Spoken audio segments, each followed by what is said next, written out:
மிதுன ராசிக்காரர்களாக இருந்து புதன் அமைந்து புதனை ராகுவோ சனியோ பார்க்கப்பட்டாலும் தொடர்பு இருந்தாலும் நமக்கு ஒரு பிரேக் கிடைக்கும். அல்லது நாம் இருக்கக்கூடிய வீட்டை விற்றுட்டு வேறொரு வீடு வாங்குறது இதை விட பெட்டராக கூட இருக்கலாம். நமக்கு வாங்க வேண்டிய வீடு இதை விற்றுட்டு நம்ம அங்கே வாங்கணும் அப்படிங்கிற மாதிரி ஒரு சூழ்நிலை நமக்கு இந்த புதன் திசையில் ஏற்படலாம்.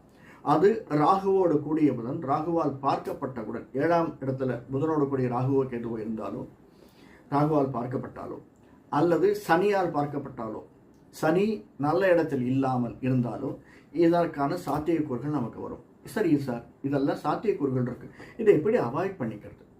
புனர்பூச நட்சத்திரக்காரர்கள் இதை எப்படி நான் ஃபுல்லாக போகும், நம்முடைய கர்மா எல்லாத்தையும் தொலைச்சிட முடியும், நம்ம அப்படியே மேலே வந்துட முடியும்னு நான் சொல்ல மாட்டேன். ஆனால் நமக்கு நல்ல திசை வர்றதுக்கு சாத்தியக்கூறுக்கு ஞானத்தை கொடுக்கக்கூடியவனான புதன் திசை, அடுத்தது கேது திசை, ரெண்டுமே ஞான மோட்சக்காரன்